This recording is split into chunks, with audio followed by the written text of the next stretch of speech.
So, there's a few things that I've learned throughout the years with this journey. And one of them is how to better, like, when he goes into a nursing home or he goes into a rehabilitation center, to not leave without knowing that they have the meds. So, when he was, like, they were preparing to discharge him from the hospital today. And I said, well, before you do that, I need to make sure that you have communicated with the facility that the meds are right. They were like, well, of course they're right. It's what he's been given while he's at the hospital. And I responded and I said, well, that's exactly the point because you haven't gotten the meds right yet. So why don't we go over this chart right now? So she goes over the chart with me over the phone. And I said, well, that sounds good. I said, that sounds about right, what you just said. I said, I'll be there in about an hour and a half, and then I will double confirm. I will double confirm what you have just said to me with the nurse on call. So anyway, so I get to the hospital and the nurse, she says, I don't have time to go over the meds with you. I said, yes, you do. I said, yes, you do. So call out the meds. She's like, I just gave you the discharge sheet. I said, I'm not signing off on that discharge sheet until you call off the meds and tell me what's in the computer system. She's like, well, exactly what's on this sheet is what's in the computer system. And I said, well, that's exactly the fucking problem. That is the problem. It's not accurate. I said, so get his external sheet that comes directly from the pharmacy, print it out, and let's go over the meds before you discharge him because I'm not signing off on the discharge sheets. So she, with that, with me cursing, then she said, okay. So we go over it, and I said, it's not right. I said, there are two medications that you have merged, meaning there's Seroquel 25 milligrams, quetiapine 25 milligrams 3 times a day, as well as quetiapine or Seroquel 50 milligrams 3 times a day. I said, they're two different medicines. So you saying that you're giving him 25 milligrams twice a day because that equals 50 does not cover it. There is another fucking medicine based upon how he tolerates the changes within the day. I said, so this has got to be corrected. So she's, oh, I see what you mean. And then she prints out the external sheet and she says the doctor's going to take care of that. And I said, that's great. I said, I'm not signing off on it. I said, I will write down that there's a contingency based upon my approval of the medicine sheet. So I said, now fax that over to the rehabilitation center and tell me that they received the fax. So, they get me there, so I get it, and they pick him up, and we leave at like 4 o'clock, 4:30, and the place is 7 minutes away from the hospital. And we get there, and it was just a really interesting situation, because the first thing was he was supposed to have a private room on the second floor facing the lake. Does not happen. He gets put into a double room on the first floor where, like you could see that somebody was in there. And I said, well, where's the dude? They're like, oh, he just went to the hospital. I said, is he returning? Oh, no, he's not returning. I said, okay, all right. I said, and then get rid of that bed and put him next to the air conditioner in the window. I said, so that he's not all the way over here. So, that was one thing that did not happen. And then the next thing is, no one checked him in as far as these are things that I've learned. So they get checked in, they go over the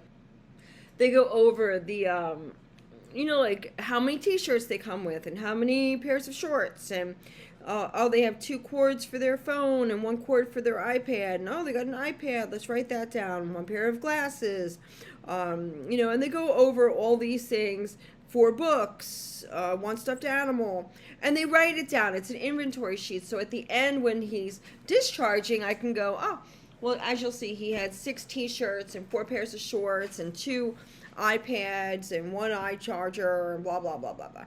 So they didn't do that. And I said, I'm just not feeling confident. So they're like, oh, his dinner's being served. I said, all right, well, great. I said, what do you got? I said, because he needs a chopped dinner.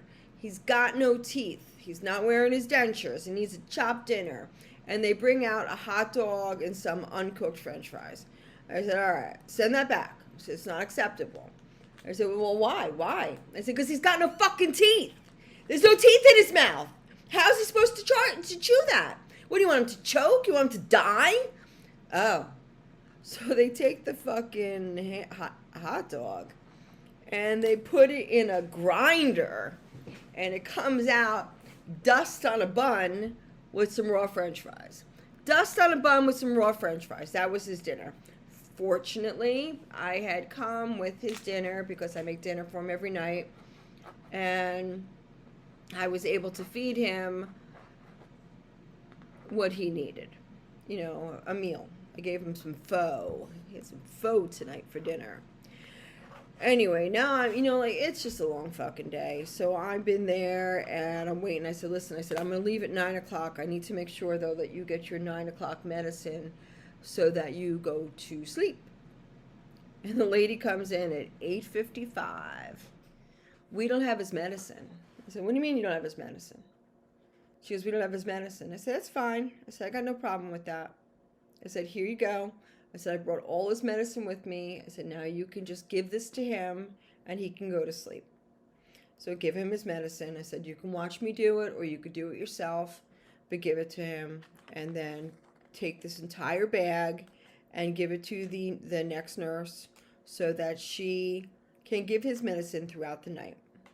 I said, how does that sound? So she's like, that's good. I said, I'll be back in the morning to collect it, to make sure that you have his medicine in stock and that he can, be properly medicated throughout the night. So, I guess like the point of this particular podcast is to talk about being prepared.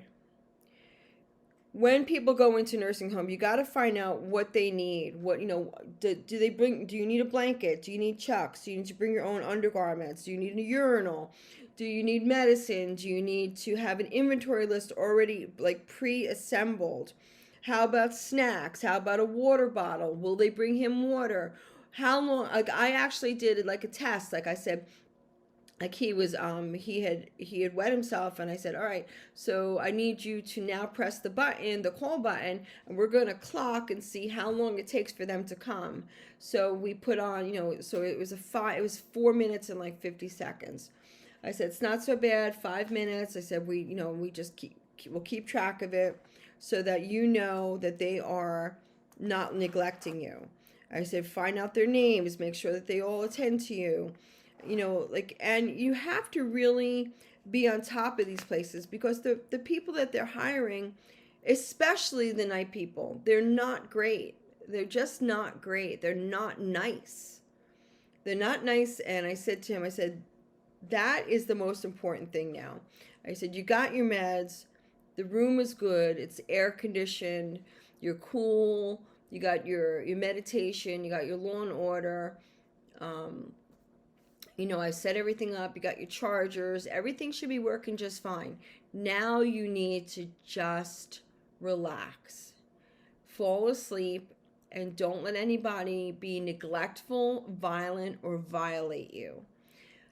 And then tomorrow I can go in and discuss the rest of it. But as I was saying, if you're going to take your person to a nursing home, you need to have these, the acknowledgement that the meds are going to be there.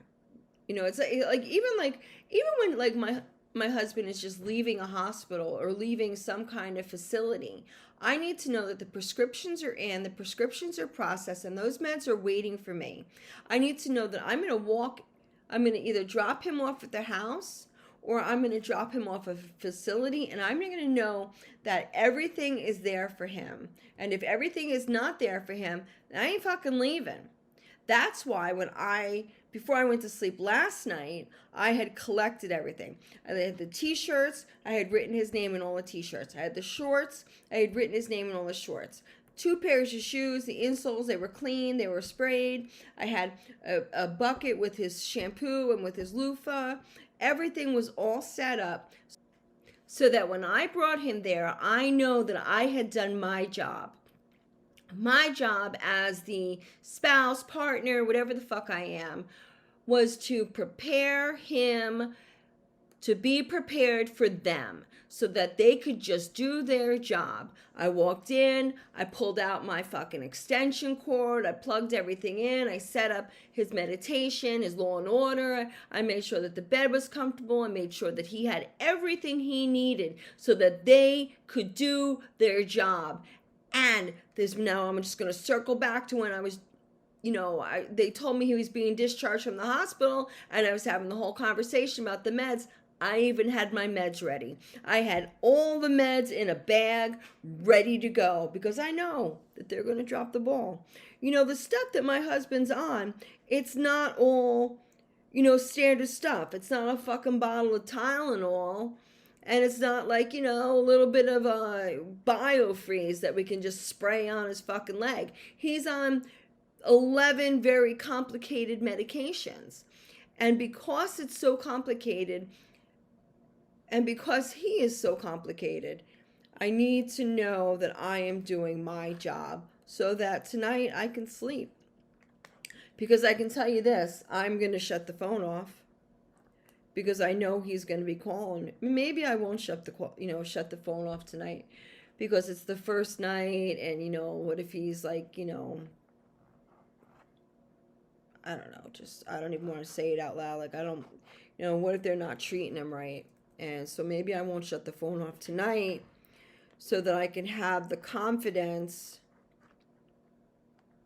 for tomorrow night and the next night.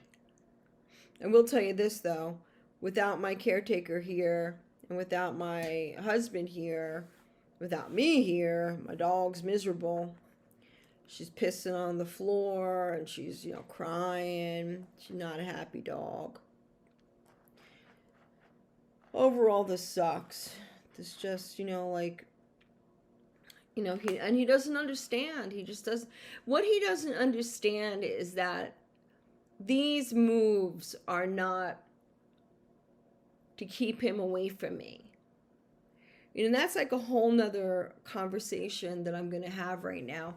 But these moves are not to keep him away from me. These moves are really about, learning. You see, we've been together for a long time, and we've been, trying to battle this journey of Parkinson's for a long time. We've had caretakers, as I've mentioned, and, he's been in and out of hospitals and different types of psychiatric units and stuff like that. And, I've been the primary caretaker for 12 years. And I am running out of tools to do this. My home has got, security bars and shower and like hospital showers, and, even in the shower itself, like the shower has got 3 safety bars in it on 3 of the walls. There's 3 walls for the shower. And, and then there's a chair. There's another safety bar outside the shower. But like, is the house safe enough? Am I doing everything that needs to be done? Is he getting the proper PT, OT, nursing, doctors, medications? Am I doing everything possible to keep him in good form? And that's why we're doing this little extra step of hospital to rehabilitation center, so that he has a little bit extra, attention, a little bit more education, which I need as well. Maybe he can learn something, a little bit of a talent, getting from the wheelchair to the bed, or getting from the bed and rolling over. Maybe he can learn a little bit of a talent that he can share with me so that I can help him better. Because I'm no fucking pro at this. I'm just I'm just me trying to learn how to do this, how to, and it's not even what, like, this wasn't supposed to be how it is. It's not how it was supposed to be for either of us. He was supposed to be a fucking rock star comedian, and I was supposed to be the blonde bimbo next to him, and we were just gonna go live our lives in fucking glory, and it was gonna be great. And we got thrown this really like amazingly hard curveball where I'm the caretaker. I'm the primary caretaker to the most intelligent, bizarre guy in the world, like the fucking Hunter S. Thompson of my journey. And I'm just trying to learn how to keep him alive, and not kill my back and not keep aging. Oh boy, am I aging. Anyway.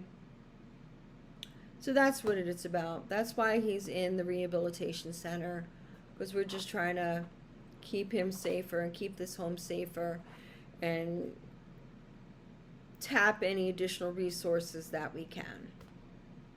All right, I hope that makes sense. And that was my fucking journey for today. All right, good night. Bye.